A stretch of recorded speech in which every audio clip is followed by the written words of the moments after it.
New edition is coming of Necromunda. Yes. And that means we've got some rules previews. Let's talk about it. Yeah.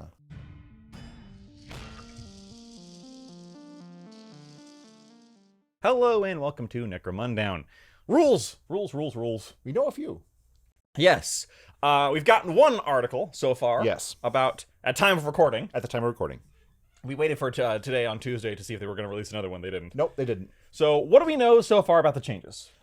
Well, one thing that really stood out to me was the change to cover. Yes. And that's a big one. Yes. Like, we're so used to the partial cover, heavy cover, and system of -1, -2 to hit. And now it looks like it's going to be a change to your save. Which is reversed from what they just did to 40k. Right.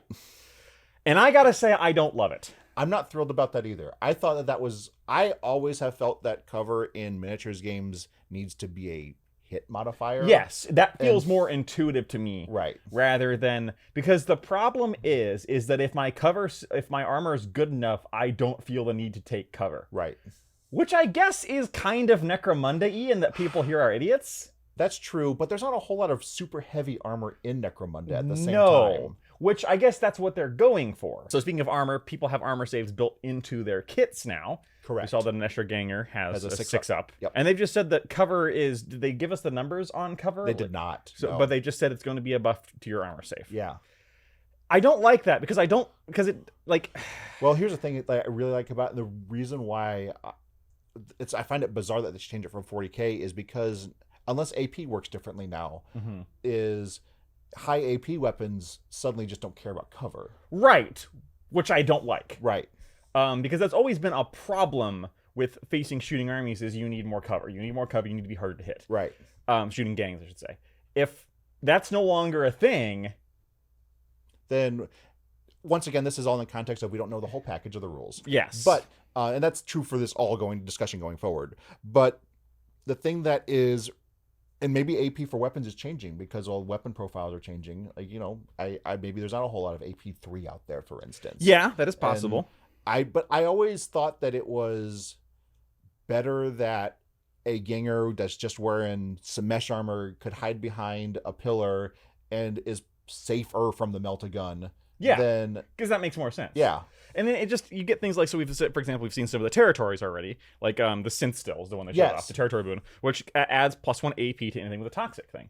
So now that means that because you own a synth still, the guy hiding behind a pillar is more susceptible to your toxin gun? It's not intuitive. No, it's not. It's something I always hated when they did it in 40k. I was so glad to see them change it in 40k. This is probably the first rule change we've seen, I guess we're starting off on a downer note, that I don't like. Yeah. And it's just, it doesn't feel right. Now, we could always house rule it, but then you're at a different... No. Well, and the problem with house ruling such a core mechanic, though, is that it affects so many other things that touch it. The trickle down is real. And whereas, like, if you homebrew an ancillary part of the game, it's way easier to do that than it is to, like, mess with the core mechanic. Yes. And there's nothing stopping you from doing it. Just be aware that if you do, there are consequences that end up coming down the line. Right. And if your group's cool with that, cool. But yeah, that was one of the things, and like, I'm not super hyped about that. I think it's a really bizarre decision. It is. That one feels like a change for the sake of changes. I don't feel like that adds to the game. Unless saves are going to be a lot better in Necromunda now, which could happen. Yeah, I mean, I guess if that Escher gal is starting off with a 6-up, and then you add something that adds +1 or +2, then that might be a different thing. Right. I don't know. Yeah.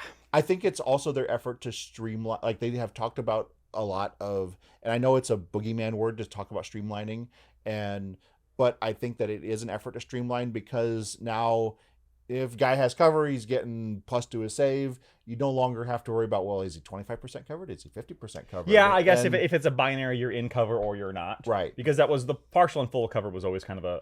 It was, and 95% of the time it works perfectly fine. Yes, but those 5% times are kind of a big deal. Yeah.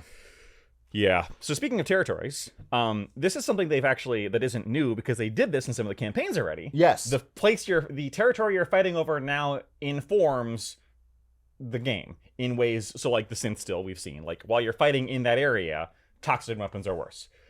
Makes total sense. I like that. They've done already. They've played with that before. That was a big part of Ash Waste. We don't like in Ash Waste mostly because they hate you and want you to die.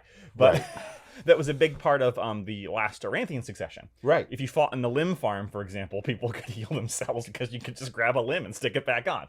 Stuff like that, which I love. I said that in my review there. Loved it there. Love it here. Great change. I do like that. I like that you are feel more connected to the place in which the conflict is actually happening. Yes. And that little paragraph gave us another good thing, which is scenarios are generated with a deck of cards or equivalent tables in the main rule book. Good. You do not have to buy the scenario deck to have all that stuff. Thank you. Not surprising, because that's what they've always done, is they've always had tables for all that stuff. Even for all the tactics and yeah, everything. we complained about how you couldn't buy the tactics card, but that was purely a convenience thing, because all those tactics were in tables. Correct. With some exceptions. Same thing. So I like the scenarios dictating how you fight, kind of. Yeah. Or at least influencing. And I like that it's going to be in the book on a set of tables, and not just in the cards, so that when they inevitably only make 25 of them. Well, and there's also a thing, too, with, like, there are people that, and I understand the reasoning why, is that they just don't really like how Games Workshop is moving towards a card system for most of their games now. Yes. And I understand the frustration with that. So at least you do have and it won't be long before somebody makes either a web tool or an app to, like, automate that process. Yeah, I'm sure that Munda Manager or Yak Tribe will be on that like a shot, right? They'll make one. And, like, I just like rolling dice. I do too. Like, that's one of the cool things I really liked about Necromunda, is that for the most part, you just need, and granted, you need a lot of books depending on what game you played, but hopefully that's changing. Yes. But yeah, I that's a really positive change. I love me a D66 table. Let me see. So we've seen the profile for one Escher gang sister. Doesn't look like anything's really changing there. No, except the save. Correct. Starting XP.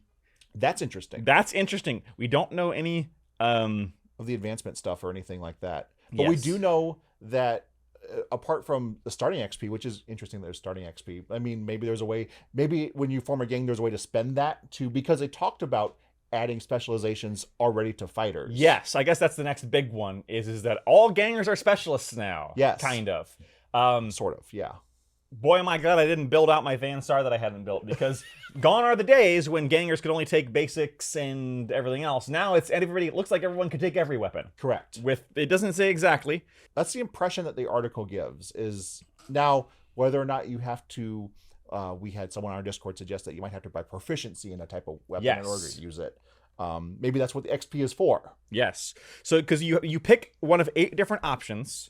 They mentioned Gunner, Scout, and Medic, and there's some other ones on here. Right. Basically, you get a free starting skill, so everyone gets a starting skill. This is, I think, something that is good, because to this point, and they even call this out, your gangers have really just been like disposable idiots. Oh yeah, for sure. Especially your Jubes. Right. They don't mention Juvies in here, which is interesting. I don't think Juvies are coming back. I think we mentioned this, that we kind of thought maybe Juvies were dead, and it's only going to be gangers, prospects, and champions. This is looking more of that. But yeah. Now everyone in your gang, and kind of the template for this, I guess, was probably the Vansar Tex Hunters. Oh, that's a good point. Because you got like the Tech Gunner and the Tech Medic, and like that was kind of a prototype for this. So that was a test run for that type of system. So yeah, now everyone in your gang is, well, this is my ganger, that's my gunner, ganger. We'll see how that works out. We'll see. Do we even have champions anymore? Ooh, yeah. Like, or is everyone just like your leader and then a bunch of specialists? And then they, level up to maybe champion level. Right. They just get better stats. That does open up questions of like previous model kits. For instance, thinking about squats. I talk about squats a lot. It's your game. It's my thing. Is like, you have the squat Exomaster. Mm-hmm. And so like now, is that still going to be a thing? We don't know. Visually, previously, there was almost no difference between a leader, a ganger, and champion. Like, I'll take my gang, Orlok. Yeah. An Orlok champion at first and an Orlok ganger looked exactly the same. Yeah. Except one has a heavy bolter. Well, and for squats. And in Orlok's, even the heavy bolter guy could be a specialist, because Orlok specialists could take heavy bolters. Right. But then you have like the Arms Master, who is a different model and who is a champion. I suspect that's what we're going to find. Okay. I suspect we're not going to have generic champions anymore. Interesting. That's just a theory. I have nothing to back it up yet. No, but that's me reading between the lines here. Yeah. And I wouldn't hate that. If your gangers are more important, I think we also might. Then you don't have, like, it's redundant to have a champion in that case. And as part of that, we could be looking at stat deflation. Oh. If you don't have champions who are necessarily hitting on 3s, and you only have like a leader who's maybe hitting on 3s, and everyone else is just a ganger with a specialty. Interesting. That's a very different world, but not a world I would hate. No, I don't hate that either, actually. If all of your gangers are more important, I feel like the need for champions is reduced. Sure. And to go with your thing on the champions, though, is that they talked about how battle checks are different now. Yes, you just check the highest guy on the board, or the best cool stat, instead of everyone one at a time. Right. Which I like that a lot, because that's another thing of just it's a quality of life update. Quality of life saving time. Yeah, now it does say you can earn the reputation and narrow the gap between your heroes and lackeys, so I think we are still going to have some heroes, so I might be wrong on that one. But just like who falls into what category, though, is still up in the air. As many brutes and hangers on as you want now. That is very interesting. That is kind of interesting. But it can't outnumber your normal... Yeah. Which is, again, that's just going to make list building very different. It does, but it also opens up that you can take a lot of different hangers, like... Because one of the problems now is, like, if I want a rogue doc to start a campaign with, well, now I can't start with a Vartigen. Right. And so, now what am I going to choose? I'm going to choose a Vartigen. Right. But now I can take a rogue doc and a Vartigen if I want to, as long as everything evens out. And so that's interesting in that basically you get to play with more toys. Yep. Does that mean that we're going to... that Necromunda, on average, is going to be a higher powered game than it has been in the past? Now, that's kind of a weird question to ask, because even under the present rules, played rules as written as like hardline as you possibly can, it can get real crazy real fast. Yeah. And here's the thing is, I think this might be a squat skew, because most brutes aren't the Vartigen. That's true. That's a very true point. Most gangs, that's not even a discussion. Right. Like, most of the time, the cost effectiveness of brutes is low. That's very true. For their cost. Now, the aimbot is probably the standout. You want to see, check out our videos we've done on the brutes categories. The aimbot's kind of the standout because it's such a tough thing, but it's also really slow. It is slow, but it has infiltrate. And it has infiltrate. Yeah. And it is a big force multiplier, but it's not like... The Vartigen is kind of the exception because it's got guns. It's a very cheap, heavy bolter platform. Exactly. Yeah. The Vartigen and the Ashwaste Arachne rig. Yes. Which is also uber expensive, but is very good for its cost. Right. Most gangs don't love brutes that much. All that could change, though, because that's all... Yeah, because everyone's stats are changing. Creds balancing. Yes. By the way, they're creds now, not credits. Yes. That's whatever. I'm going to call them fine. That's all up in the air. Is it because you can copyright creds? No, I literally think I think that's just a flavor thing. Okay. They were calling it creds in flavor text for quotes from gangers for decades. Oh, yeah. So gangers have been saying creds for as long as I've been reading Necromunda. Fair so enough. I think that's just a flavor thing. Okay. I was kind of being sardonic. That's fair. Sorry. I'm being defensive of Games Workshop because, I love them so much. So they do say leaders, champions, gangers, and prospects. And prospects, that's the interesting part, can be equipped with any weapon. Yeah. They don't mention Juvies at all. I think Juvies are dead. Obviously, we still have champions. I think we could insert a role where, your only Vansar champion is the Archaeotech guy. And there's not a generic champion anymore. Right. That's a ganger. I don't think that's a necessarily good or a bad change. That's just a very different thing. It's just, it's kind of a lateral move. Yep. Posts after actions. So brutes can't help with this. Neither can hangers-on. Nothing's changed there. New sequences at the end of battles and campaign cycles give everyone in your gang something to do. So, because it used to just be your leader and your champions, right? And you send everybody to the trading post unless you had someone that needed to not die. So, this is really interesting. Yes. Because I've always kind of felt like as far as like the lore and everything for Necromunda, like especially for every gang, house gangs, they've all like fighting is a very small part of what they do. Yes. And like because they're like even like Goliath and squats and everything, they're workmen. They do job. They're regular 9 to 5.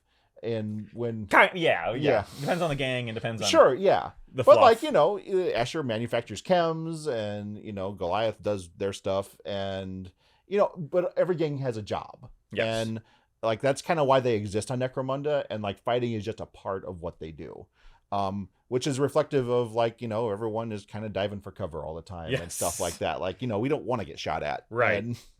And... it's interesting. So it says things like working territories that you own, which is a thing from old yes, Necromunda. it is. Training for a bit of bonus experience, recovering from injuries. Now, they did post, like, there is post-cycle actions. Each of these actions is carried out one at a time in order of the controlling player's choice. Models who are in recovery or critically injured, damaged, cannot perform post-battle actions. Okay, yeah. So right now it's called post-cycle actions. Unless otherwise stated, they can be made more than once by different models. Oh, They are always available, but others might become available through special territory skills or other means. So medical escort is still leaders and champions only. Interesting. You roll a d6. On a 1, you die. Oh, I like that. On a 2 to 3, you roll a d6. This is the second dice of a d66 roll. The first is automatically a 5. So that's basically the same as what it was. Yeah, true. And then on a 6, 4 to a 6 is full recovery. Oh, interesting. Yeah, so it's no longer just on a 6. It's now you have a 50% chance to go into full recovery. So that's way buffed up. But just a 1 in 6 chance of just outright dead. Yes. It's also only 30 credits now. Yes, I really like that, actually.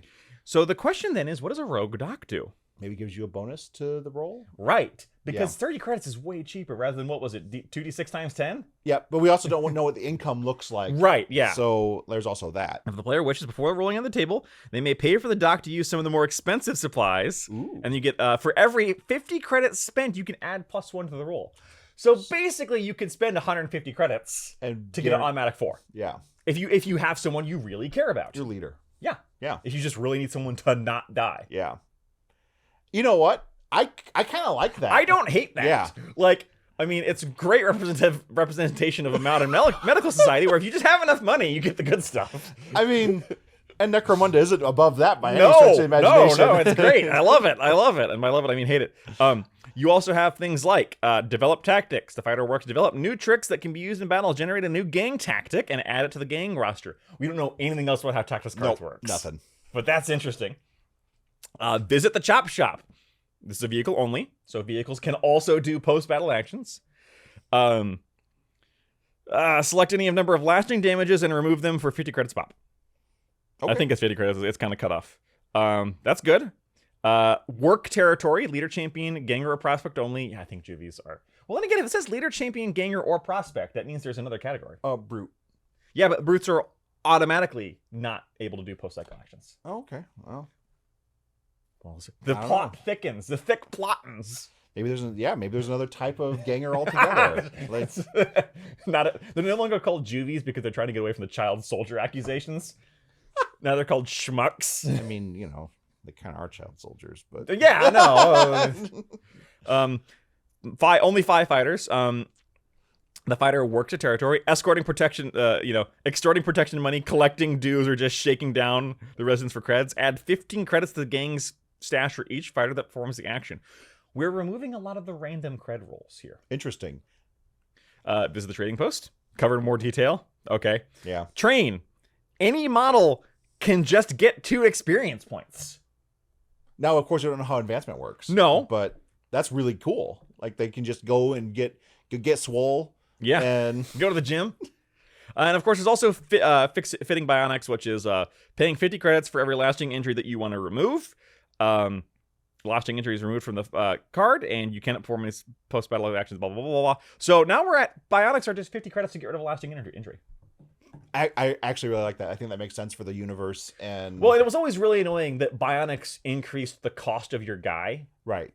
Which did not make any sense. No, because it just plugged up a hole. Right, yeah. and it was just a punishment for bringing that guy. That was a problem with Necromunda in general, where it really felt like being punished for sticking with your dudes. Well, yeah, and that's that is very true, because at some point there is such a problem where, once you get later campaign Necromunda, where you have guys that are just so expensive and kind of no reason for it. Correct. Well, that's what we often talked about, like why the old thing that Games Workshop was going for, the juvies being the star of the show. The problem is the juvie gotten up to champion level was literally twice as expensive as just a champion out of the gate. Right. And it was never worth it, unless you were going super narrative. But, there's what's called I always call it the narrative climb. Right. There's the part where, you're willing to climb for your narrative fun times, but eventually it's just not worth the effort to climb and get completely stomped by somebody who's not climbing. Right. And that climb is different for every person. So, yeah. Some people can always climb. Right. Some people have no problem with that. Some people have no tolerance for it. Right. Those are the people who are like, oh, my guy has a single injury, I'm going to remove him, and, Right. Kill him from the gang, retire him, and replace him. And some people are like, yeah, this guy costs 300 credits and he's still a juvie. Yeah. I'm really hoping that like kind of the credits balance out a little bit better, and like upgrades and stuff have a more even impact on what your guys actually cost, and a better representation of what they can actually do in the battle. Right. Combat changes. So a couple ones here. I'm excited. Obviously we've got the cover saves. They didn't cover saves and armor. They didn't exactly say how that's going to work. No, they didn't. We'll see. They just mentioned it. Close combat is now fought in initiative order. Yes. And initiative is one big stat that has changed. It's no longer a something plus. It's a straight number. Yes. Like on the Escher Ganger, it's a 4. Right. And so, we don't really know exactly what that means which yet. is a nerf. Yeah. Because Escher used to be 3. Oh, that's right. Yeah. I'm pretty sure Escher Gangers used to be. But we don't know how initiative specific. Or was it just 5 for Goliath and Escher had 4? I don't remember. I thought Eschers were initiative 3 and it's initiative 2 on their champions. I could be wrong. Anyway. But regardless though, we don't know how initiative tests and characteristic tests in general function yet. Yes. And initiative is not priority. Right. It's because the Necromunda has always used priority as the language for who goes first. Right. So I think people were confusing that. Yes. Unless they changed that, which is possible. Sure. The big one is, it's now fought. Having more initiative now means you get to hit first, which is, thank goodness. That's something that really makes sense. Yeah. And the only one reaction attack. Yes. If it's not your turn. Oh, fair. Yes. You can only make one attack if it's not your activation. Yeah. Which means that, you can get brought down by weight of numbers, finally. Because it used to be like, okay, you charge my Corpse Grinder Cult. Yeah, you charge me, you got up first. Oh, you didn't kill me? Okay. Right. Red mist. Right. And that is, it's still going to be a thing. Because Sure. one attack still might be enough to kill you. Right, but it's one of those things where you have, it's more of a up to chance. Yes. Close combat monsters are now no longer functionally invincible in close combat. Right. Which is kind of always a problem. Right. And close combat is slightly harder to get into than shooting, but if you're playing with enough terrain, it's not that much harder. Right. And close combat was, and probably still is, way deadlier than shooting because, shooting has only has like a 1 in 6 chance to actually kill someone. Right. Half the time you just seriously injure them. With close combat, if you seriously injure somebody, you coup de grace them and they die. Right. So close combat was always the better play for killing people. Firepower dice. Only on, what it says is, shoot a ton of rounds or are prone to malfunction. So that's interesting. We still have the firepower dice, but it's not going to be on every gun. Right. And I'm kind of a pros and cons on this one, because that was kind of an iconic part of Necromunda, that your gun had a chance to just jam at any point. And then certain guns had ways to get around that, like the las gun having plentiful with a 2-up ammo check meant that functionally you never ran out of ammo. Right. That one is kind of taking a little bit of things away. It will depend on what guns they apply it to. Obviously I would hope that like a plasma pistol would They still gotta have unstable, right? Yeah. I would love if they change how unstable works. Yes. I want it to be like it is in every other game now, where it just does wounds to you or does damage to you rather than just remove the model from play. Because as it stands, I don't use unstable guns. I don't use the unstable guns at all on a good weapon guy because, there's a 1 in 6 chance that he just dies is not worth it. Right. So we'll see if they change that. But at the very least, we know the firepower dice is being not removed, but it's changed. Reduced in its broadness. Yes. Which we'll see how that's applied. And then we already talked about highest leadership on the board instead of cool checks for every individual. Everyone has a save check. We've already talked about that. Choosing your battles. We already talked about that. And it looks like that's the only rules we're going to get this week, because they called out that the rest of the week is going to be lore and miniatures. Yeah. Which is perfect. That's fine. Yeah. So far, the only thing I don't like the idea of is the one that is only slightly mentioned, which is the cover now affecting armor saves. Right. For all we know, cover could also still affect your 2-hit roll. That you know what? That's a good point. It could be both, which would be really wild.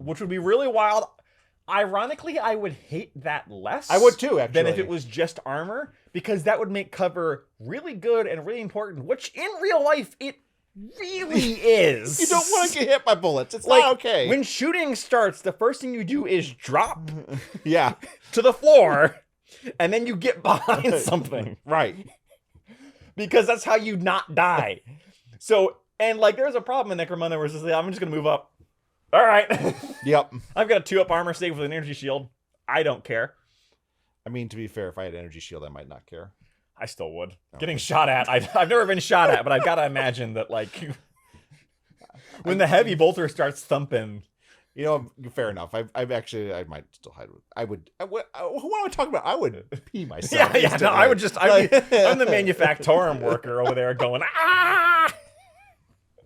Who am I kidding? Yeah. Hey, you know what? That's what friend zone's for. That's right. Just drug me up and send me screaming. But anyway, that's the only one that I hear that I see that I'm like, need to know more. Need more information. And all of this, as we say with every time we talk about rules previews, all of this is an incomplete picture. But it's an incomplete picture that I like. Yeah. Like having one thing that we're not so hip on and then a bunch of things that we like. Yeah. I'm not too bad. So far, it seems like a simplification in the good way. Right. Which is removing cruft that didn't really need to be there. I will say that having to pick an after cycle action for every single member in your gang is a lot. Yeah. And that's not going to reduce because they talk about trying to reduce, like, get you going multiple games in an afternoon. It's like, if I had to pick after actions for 8 different people, that's actually a little bit slower than just picking them for my leaders and champions. Maybe games are smaller, though. Maybe. From what we've seen of the starter box, doesn't look like it. Looks like they're about 8 models still, which is fine. Yeah. And also, like, that being said, it doesn't look like there's actually a lot for everybody to do. Because what you would do is you would take... These 4 gangers are going to work territory. These 5 gangers are working territory. These guys are going to the trading post. And these guys, everyone else is just getting XP. Yeah. I mean, at least I guess everyone has the option to do XP, which is nice. Yeah, which is a great way to help your guys who couldn't fight. Right. Keep up. Yeah. So, overall, I'm still approaching this with hype is the mind killer. I refuse to get super hyped about editions, but I'm excited to read it. I want to see what happens. Yeah. Obviously, send us one. Send us one. Oh, by the time it comes out, they would have, those people got that like last month. And besides, we have to paint it really quickly or whatever, which I would probably do. But Games Workshop doesn't send us stuff, however, so instead we rely on you for your support, for which we thank you. Leave us a like and a comment and ring the bell that makes things happen. It's all that crap. You know how it goes, right? Let us know below what you think of these rules, honestly. Yeah, we want to hear about it. Did we miss something? Are we misinterpreting something? What do you think about Juvies? Are they coming back? Are they all dead? Yep. Is child soldiering in Necromunda morally okay? In Necromunda. In Minecraft. The children yearn for the manufactorums. If you want to talk to us in real time, check out our free Discord linked below, unless you're a bot, in which case go away. If you want to help us keep the lights on and buy the stuff that Games Workshop will not send us because I guess we don't like them enough or they don't like us enough, check out our Patreon linked below. Thank you so much for your watches and support. We will be back as soon as we have anything else to talk about with Necromunda, because you know how this goes. And we will hopefully see you there. Jump on the hype train. I love you.